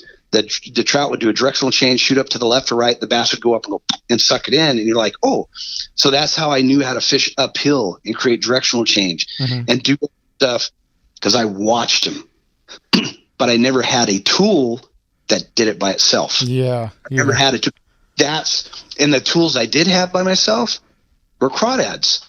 And if you didn't crawdad was the same thing. You drag it. I fished with some of the best guys. I fished with Harry the Hat. I fished with George. I did a lot myself fishing crawdads. That's why so many big fish were caught during that time frame. There's thousands of fish over 10 pounds caught on crawdads. Yeah. Because it was live bait. And if you knew where to put the live bait in the areas where the fish were looking to feed, man, you're money. Yeah. So that's where the swim baits, where I'm still learning on swim baits. I still know, I feel I'm more confident in my skill set than most people, I think you would say, because I've really paid attention, and now I look, like I said, I look through a different set of eyes that a lot of these people still won't do. A lot of these, even big bass fishermen, they're either looking through their competition's eyes or they're looking through their own eyes, and they're missing the true key element in that, and that's the fish itself. And we had Derek and I just came back from the Classic, and we had a great conversation.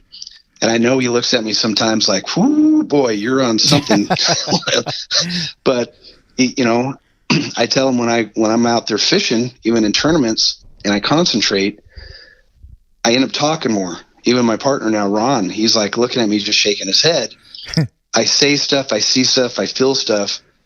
In a minute's time, if somebody's out there fishing a swim bait or fishing a drop shot or whatever bait, because remember, it's not as much as the size, it's the techniques and the water column. So an 1/8 ounce fat fly, I've caught 18-pound fish. I've caught dozen fish over 10 pounds with a crappie jig. The fly technique, is that something that you kind of put a package together with Spro with that too, correct? Right. Yeah, I did the fat fly with Spro, and here's the interesting thing is the fat fly of understanding suspended animation, which is under a bobber, or using it by itself and doing the slide or dragging across the bottom. Remember I said there's only a handful of techniques, right? Yes. Literally like 5 or 6. So if you take a boot tail swim bait, a HUD, a jig, or an 1/8 ounce fat fly, and you throw it out there in 25 foot of water, and you crawl it up and over rocks on a point, the technique didn't change. the tool size from an 1/8 ounce crappie jig to an 8 to 12 inch swim bait, the bait changed, the size of the bait, the technique doesn't. So I've caught with 1/8 ounce crappie jigs or 1/8 ounce fat fly just as big as fish with that as I have crawling, a custom 8-inch BBZ across the bottom with top hooks. See, and that's what people keep forgetting. That's why these techniques are so universal across so many states, is because people cannot really get out of their own way to think a little different of, I'm dragging a bait across the bottom. Doesn't matter what it is. If you know the angle and you know the shadow line and you know the funnels and you know how big fish eat and want to eat. When you say what do you mean by funnels when you say funnels? So I do this every day, 24/7. Fish, and I don't know if you've ever boxed or anything else, but have you ever boxed? No, I have not.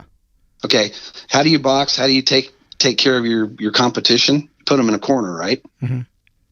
You're gonna beat the crap out of them. Yeah. Never get in the corner. A corner is a funnel. You got the middle of the stage, and it gets pinned into a corner. We're lucky because we have hands with gloves, and we can just keep pummeling. Bass don't. They have pressure systems, which is their mass that pushes stuff. Their visual sight, what people see, the prey see and stuff. And they have their mouth. That's their hands. So anytime you could create a funnel is a compression point. And everything's three-dimensional. So it doesn't matter if you're bringing it from the bottom, you're fishing offshore, you're throwing out to deep. The top of the surface, air, is a hard surface, the air itself. The bottom, the ground, is hard itself. The sides, left and right, could be a shadow. It could be a mud line. It could be a dock. It could be anything. But as you bring it up into the shoreline, into the shallows, you create a funnel, a compression point. Mm-hmm. And when a bait fish gets to a certain point, even if it's right on the bank, there's the oh crap moment, which they feel the danger coming in on them. Then they're going to go, oh, we got to do fight or flight. And they do the left, right, bob, trying to get the hell out of the way.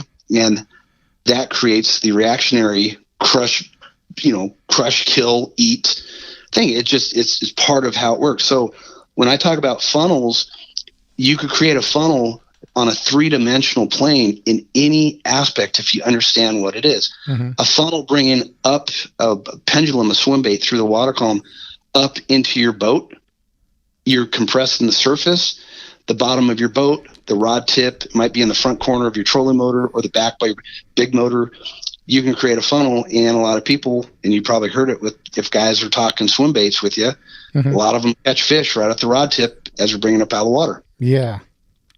It's the same thing as why you figure eight for big muskies, because you created a funnel on the side of your boat and you go back and forth. You have a pinning place. Now you can turn around and do it offshore and use that. Boom. You can go down a bluff wall with the sun, with the plane of ecliptic, and the sun is compressing. So at one side of the wall that you're fishing, the shadow is 15 feet to the left and right of you. And as you look down the bank or the wall, that shadow itself compresses. It might be 100 feet underneath your boat. Mm-hmm. But as that shadow compresses, and as it compresses into that little rock outcropping or the one stick or bush hanging off that wall, you have the wall as a hard spot. That's one side of the funnel. And you have the shadow. And that shadow compresses things, even though you might be in 100 foot of water on one side of it. But if you could parallel and bring that bait, Spider-Man it, which you've probably seen on the videos I've done. Yeah. And you Spider-Man that bait into those little rock pockets and there's shadows on the left and right, that's a funnel. And that's why I said I just see things completely different in three-dimensional modes, top, bottom, left, right, cross diagonal, and then understanding true hard surfaces and shadow surfaces, which is just as hard. So understanding that doesn't matter where you're at in the water column. You can create funnels in 50 foot of water just as easy as you can in 5 inches of water. Yeah, that's a great point. Amazing point. So you're going down the bank and you're using a little ants and you got your side graph on mm-hmm. and you're doing side scanning. So shadows, hard, all that stuff counts, but you're going down, and on the right-hand side, you're looking out 50 feet from your boat, and you see a cage at Havasu. Okay. Mm-hmm. Well, the electronics itself is going to create a fake shadow, because it's going to, the transducer itself is a fake sun. It's creating that shadow for you. Mm-hmm. So you're looking at hard structure surface, and you're going, oh, there's a cage down there in 25 foot of water. You're looking at Sunny. Now you look up in the sky, and on the right-hand side of you, in your face when you're looking that way, that's where the sun's at, the real sun. So anglers, the difference between a guy catching some fish and some guys who throw swim baits and under the 1%ers, they're going to use the fake sun as a starting point and go, oh, I know where the cage is now. So now I have hard structure, but now I know where the real sun's at. So when I come back around, I'm going to go into the sun, come back around this cage, because the shadow's on the opposite side of what I visually see, because now you got to really see underwater. And I know those bass are going to be on the shady side of that, positioned this way in this corner.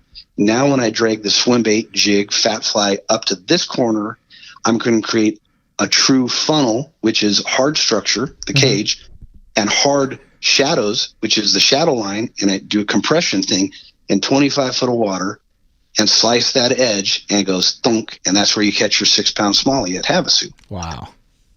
And because you're not dragging, say if you fish the opposite way, they would throw a swim bait out over the cage, the shadows on the backside, and you bring it up, and now you get fish following your bait, because they don't want to eat in open water a lot of times. Now you get follows, and now you go, okay, now I got to try to get them to commit against the funnel against my boat, but the water's too clear. I made too big of a movement. Mm-hmm.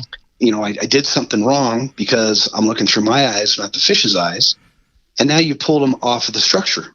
So, but you see them. Yeah, yeah. So you kind of screw yourself right there. Like, yeah. For me, I'm going, okay, now I got to reposition the fish and just reposition. So I pull the fish out, 6-7 pounder at Havasu or Castake or Pyramid or Paris. Go, ooh, that fish was interested, but I just pulled it away from its true funnel where it wants to eat. Now I take the trolling motor and I haul ass and I go back behind this cage where I should have been in the first place with the one cast concept. Throw back out in the open water where that fish should still be sitting underneath my boat where it was at 30 seconds earlier. Throw the swim bait out, let it pendulum down, let it go back down into where that fish is going to retrack it. Now it's going to push that bait. The fish is actually pushing the bait back into the true funnel. Your line gets tight, you do boom, you do a directional change, boom, now you catch a 6 or 7 pounder that literally a minute and a half earlier that you pulled off the cage because you fucked up on your first approach. Yeah. I see stuff completely different, and it's not just I've showed it in the DVD I did with Spro. Yeah. Like how to position fish that you reposition. There's so much going on under the water. Do you take a lot of notes too? Will you go take notes when you're fishing? And, you know, to compile all this, when you're talking about it, it seems like you've really just done a lot of research, but is it all in your head or do you write it down? I suck at writing, and I would say, this much. It's sad. Like, I know it's kind of like Rain Man. Like, it's bad to say that. I had a couple buddies way back in the day said, you're a idiot savant, Bill. And I go, what? I didn't even know what that meant. And what I thought was like, well, 99% of the time you're just an idiot. And then that 1%, you're a friggin' genius. So a lot of the stuff is so locked into my memory, and I practice in anything. When you're driving down the street, when you see a bird over your head and you see the shadow on the ground, when I wake up in the morning and I have a cup of coffee and you sit outside and you see a red robin go down your sidewalk and it stops and it looks in the crack of the seam of the concrete and it pecks a worm out. If you can't realize that bird itself is no different than a bass that looked into a funnel where something's trapped, and it pecks a worm out of a crack of the sidewalk in the morning, that's exactly what big bass do. Yeah. On a three-dimensional plane, because everything you see out there in life, from a bird to a snake to a deer and all that, there's these layers of onions. There's these layers that it's all the same. And practice makes perfect? No. Perfect practice makes perfect. So if I look at things perfectly through the eyes of everything, it's, sometimes I have to look through the eyes of the fishermen to kick their ass in tournaments. I don't pay attention to a lot of people, but I pay attention to movement. So there's many times I've been at Cast Stake and Casitas and stuff where I see a guy throw a swim bait out on a hold out high, far, throw up to the bank. I go, oh, he's not fishing uphill, idiot.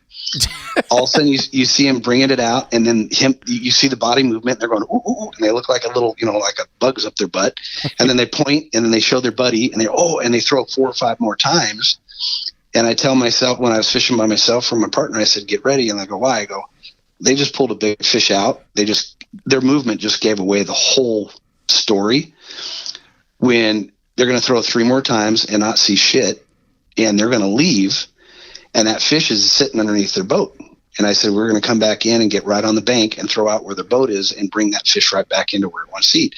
I have won and caught so many big fish doing that because I don't pay attention to fishermen per se, but movement. They gave the story away, and I went behind them and kicked their ass. Yeah. Or I've destroyed places in 3 casts. Perfect one, I was fishing with a buddy of mine, Dennis, up at Kachuma way back in the day. And Mike Breakbill and Chris Rodino were on a point across from the launch ramp. And they were on the best spot, and I came in early, and I caught a couple big fish on a swim bait on an old boot tail. And I saw them tying on. They're like, oh crap, swim bait's on, and they're retying right there. And I'm like, uh-oh, this is bad. I told Dennis, I said, I got to kill the spot, because I said they're on the best spot. They're literally, they can win right there. I got to kill the spot. And he goes, how are you going to do that? And I went out in 100 foot of water. I threw 5 times. I put a big bait on, and I threw 5 times in the shallows and brought it out to 100 foot water. And I said, this bite will be dead for a good hour or 2. And we left. And we came back towards the end when they were first flight and they were going in. And I repositioned on the thing, and it was the funniest thing is I'm watching them, and I'm doing an uphill 45-degree angle up in the flat. Boom, I catch 2 more fish. We need 1 more to win the tournament. And Rodino and Chris or Breakbill turn around, and I see them scramble. They'd cut their big baits off because they never got a hit. And they're tying. I'm like, oh crap. I'm telling Dennis, I'm like, this is bad. And then what? I go, they're throwing like madmen. They're cutting the whole place up like a pie. But there's only one angle that would have brought an uphill funnel up into the corner of their boat. Yeah. And it was probably their 15th or 20th cast. And Breakbill threw out right towards us. So he had the right perfect line. And I remember turning around and looking at Dennis, and I go, he's going to get bit. That's the only angle he can get bit. And he turned around right before he was bringing it up. He turned around, was looking at Chris. It was like, and I could hear him. And all of a sudden, he watched his rod get hit, and he missed the fish. Oh, shit. Because when he turned around, he created a directional change. The bait dropped. It went down. It was perfect. Everything was done. He missed the fish. They had a reel in. They were late. They're running over to get to weigh in. We were second flight. I went around the backside of where they're at. I threw out. We stuck the fish and had 25-something pound and won the tournament. Caught his fish. Now, in saying that story, like I could tell you verbatim where we sat, the angles, who did what, who did why, but it's more because I really try to pay the attention of what the fish were seeing. And I remember Dennis on the way home just looking at me. He goes, I cannot believe like you were able to kill a spot. In big bass fishing and big baits, most of these guys out there that are just chunking and whining, I crack. Like the reason why you don't see a lot of the big fish coming in a lot anymore is there's a lot of people out there that are they're brain dead. They're just fishing, and they're pulling all these fish off in open water. They're repositioning them, and they're literally killing their own bites. And the guys that come behind them that are good at swim bait fishing, you're not seeing half the numbers coming in anymore, because even when they do that perfect cast down that bank right behind you, the fish are already off in a whole different zone. Yeah.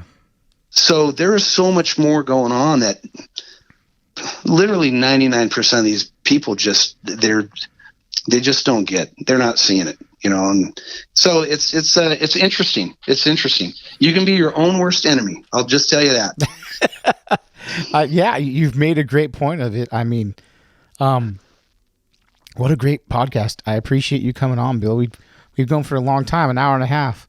That's fine. Yeah, no, I'm down, man. And like I said, Derek said you might ask me like really hard questions, and I haven't got one yet. No, I just like to have a it's like if I met you on the street and we started talking fishing, and I know a little bit about you, so I ask you a couple questions here and there. But I stopped. Oh, there you are. I was like, I didn't hear you. I was like, oh, you just hung up on me. He's like, I'm done with it. Boom. But thank you for coming on. Let's do another one soon. You really made this enjoyable for me because I'm not a big phone call guy, but it felt very personable having you on. And can you plug anything you need to, like the tournament series, your baits, pages, stuff like that? Yeah, the big thing is, like I said, I'm always giving big shout out to all my sponsors. Spro is one of the big ones, and Mercury and Bass Cat and Motor Guide and Lowrance. But the big thing is what I'm trying to do is trying to give back to the industry. And about a year ago or so, I wanted to give back to the kids because they're our future, and it's a lot of hard work. So I put together the Big Bass Zone Junior Championship, and it's a teen event. So it's for teens, 13 to 19. I was able to break down a lot of barriers with sponsors, and a lot of things in the industry is really tough. It's still like a gang mentality. If you don't throw the BBZ, we hate you. If you don't throw this lure, we hate you. You can't promote this product without that product. Yeah. So I was able to get a bunch of sponsors together to support it. I have a tournament right now, so if you know any teens out there, especially in California, I mean, we should be representing really good. Mm-hmm. But 13 to 19, $25 entry fee. It's presented by Bassmasters, so this is a legit tournament. We had Bassmaster Live weigh-in last year. The tournament's in October up in Idaho. For the $25, like I said, you get a year subscription of the magazine, so you're in the tournament basically for free. And this goes hand in hand what I like and what you're talking about is swim baits or big fish. It's a big fish tournament. The kids can go out and fish 24/7 from now till August 1st, as long as it's somewhere legal to fish. It doesn't matter if they're using a crawdad or a big swim bait. They take 3 photos. It's a social media online tournament, so it doesn't matter if they're fishing a regular tournament and they catch it pre-fishing, during the tournament, or just fun fishing. And they take a length and girth photo, 1 selfie, and they submit it right on the website. And the website is thebbzworld.com. And I have a leaderboard up there. And Hunter Canyon right now is leading California with a 7-pounder. Wow. And at the end of the year, in August, I have over 30 sponsors for the U.S. right now that have done state sponsorships. So the angler out of every state are going to call the parents that want to go to Idaho, and they're going to get a check sent to them for $1,200 cash for travel expenses. So $104,000 right off the bat. I'm going to be the first one to really take care of the parents for their struggle and what they do to sacrifice for the kids in club events and fishing. Rooms are paid for up in Idaho. We're going to be at Anglers Inn International, the Willows Club by Billy Chapman, who has Lake El Salto and the Amazon. He partnered up. And rooms are paid for 2 nights. All the food's paid for. We have volunteer boats, all the boats up there. And it's a hardcore, 2 kids per boat, 8-hour tournament, 1 fish tournament. You go out there and you swing for the fence. The biggest fish right now, we have a $30,000 Bass Cat boat worth. With that, we have a $25,000 mystery weight option. St. Croix jumped on board Friday night. They're going to get rods from St. Croix. If they catch the fish on it, that wins. It's another $1,000 cash. Oh my God! Bass Cat's going to give Life Fest to all the kids. Last year, I gave over $30,000 away to the state qualifiers. We had 46 out of 44 states. And then we gave over $370,000 away last year. It's going to be over $400 this year. And every kid that fishes a tournament, they're going to walk up and actually pick their prizes. There's so much, Nicholas, on this that's given back. And like I said, if all these clubs that we have, because a lot of them are being canceled because of the COVID-19 right now in California, but there's a lot of lakes that are still open that they're allowed to still go fish at, like Castake. Like I said, for $25, these kids could still fish in a national tournament represent all of California. Last year we had Jed Dickerson Jr. Mm-hmm. He dropped the hammer with a 14-pounder, and he came up to Idaho and he's on the TV show. I did a fishing show with Billy Linder, and it's on the website, so you can watch the fishing show I produced last year. And he caught a 14, and like I said, and we take all first place anglers. If first can't go, we take second. And then after we got all those confirmed, we put all the second place anglers in the 49 states in a pot. And Bassmasters and Chapman are going to draw 2 more anglers out of that. So cool. we got something that's completely crazy and cool for the youth. And I'm giving back probably more than a lot of these kids will ever see in a local tournament. Heck, I had parents that fish tournaments came up to it and said they've never seen that much given away. A lot of guys don't fish, get to fish for boats anymore. Yeah, and I mean, that sounds great. Like my son is usually busy. He plays drumline, and he's got into fishing more, and he's 15. So I'm like, wow, I'll put him in that, man. Oh my gosh, you need to, and that's the biggest thing is this is good for the family. It's good for the sport. And like I said, there's so many opportunities for even first place, second place to go. If your son goes out there and whacks a big fish from now to August, and he enters, and we call you up and say, hey, he's in first place. Do you want to go? I'm going to go. Hey, Nicholas, do you guys want to go to Idaho? 2 nights rooms taken care of. The food's taken care of. The boat's there. And we're going to send you a check on behalf of California right now. Yeah. Al Davis, who is the chief of police in Mammoth, California, just picked up California. So he paid the $2,000. Wow. He has it covered. So you'll have a check on behalf of the chief of police of Mammoth sent to you for $1,200 cash for plane, train, or automobile.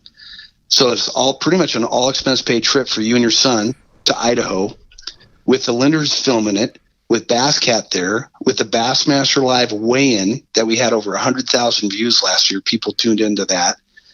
Fishing, going out fishing a one fish tournament where you just go out there, and if he was 590 won last year from Jersey. He got a truck. He drove out. He won the boat. He went back, and now he's 17 years old, and he's getting ready to do his first pilot show for Netflix. Wow! All because of this tournament. And it's $25 to enter the tournament. $25 to enter. You get a year subscription of Bassmaster magazine. Wow, they're presenting that's great. That's great. That's a great deal. It is phenomenal. And then a lot of the parents, they're like, hey, we travel, like we go on vacation. So I said, hey, for what I'm doing, instead of doing all this like nickel and diming people, for an extra $25, so for $50, you can fish the entire U.S. And everybody's like, you're kidding me. So I have parents that said later on this year they're going to Hawaii. We're going to have somebody qualify from Hawaii because there's bass there on the main island. Oh, yeah. California. Would peacock bass count? Hunter, or no? What's that? Would peacock bass count? Because they have peacocks over there, right? Yeah, not peacock. It's a largemouth, smallmouth, or spotted bass. Yeah. But Hunter Canyon, last year, Cricket, 15-year-old girl from Florida, her mom flew her to Utah because it was open. She won Utah, and she came up. She took 5th place last year at the Idaho.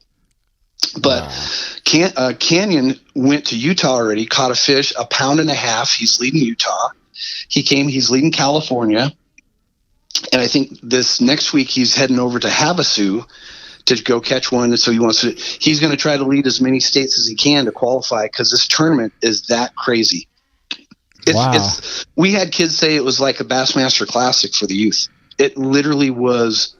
It's mind boggling. So, the big thing, and here's the reason why, Nick, this is the crazy thing right now for high school, like bass fishing is one of the biggest sports in the last 4 or 5 years.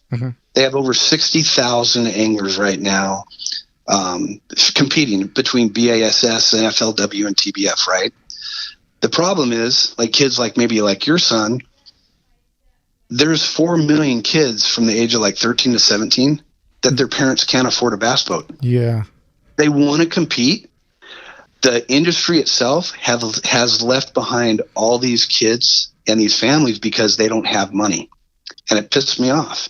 Yeah. I was like, that's not fair. I know a lot of kids would love to go compete, go up against the big guys, the kids in the schools that are fishing the clubs and have the $60,000 boat. Well, basically, mine's like the Big Bass Zone Junior Championship Pond Hopper Association. You're a member of Bass. You can go fish local ponds. Some kids in Alabama, they're like your son. He probably has 4 or 5 buddies that love to fish with them. Yeah.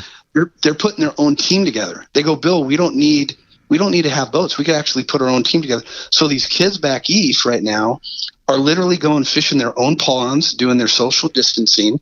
They're going head to head to each other, and they're all in it. And they're saying, whoever wins, we're lifting you up on the shoulder because you're going to represent the entire state of Alabama, the entire state of Oklahoma, the entire state of California.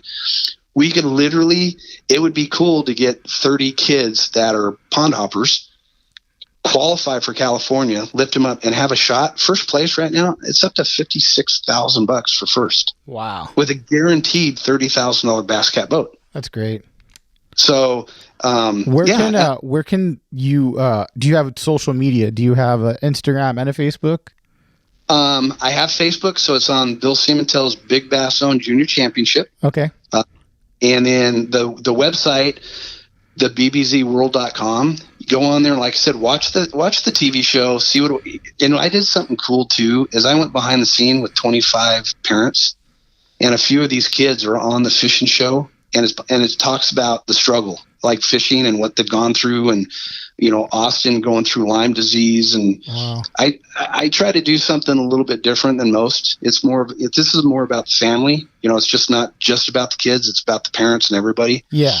And, it's a big deal. And like I said, if I get support on it, you never know. There might be one for the adults the next year. But I tell you what, for the entry on what they're doing, there's nothing else out there like it.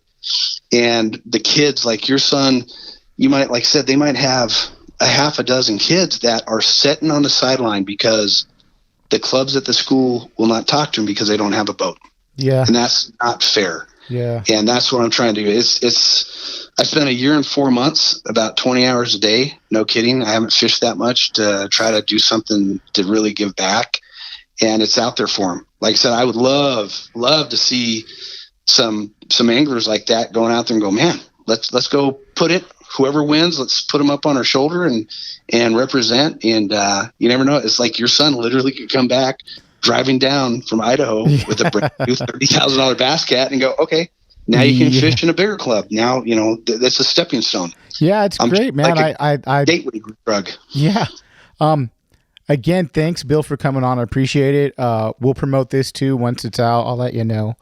And hopefully we could do another one of these soon. You have a lot of knowledge, and I think it's great stuff what you're doing. So no, I really appreciate that. And like I said, anything, I don't mind people asking history and all that other stuff. I'm really, I don't have a lot of people ever talk to me. Mm-hmm. So I'm pretty transparent. I kind of tell it how it is. And it's good. It's good for the industry. And it's a good time right now where we're all sitting here reflecting, being homebound for most of us. Yeah. It's time to think back on, I'm always trying to sit back and think about if I've done something right and I've tried to make a positive impact on somebody's life. Yeah. I'm not looking to change the whole world, but if I can maybe help one person to have a better life, maybe, that's what we all need to do. Try to go reach out to one person and help them. Maybe it'll be a better thing, for the industry, and maybe we'll sleep better at night too. Yeah. Just never know. Yeah. Well, thanks again, Bill. I appreciate it. And I'll keep in touch for sure, man. All right. You take care. All right. Take care. Bye.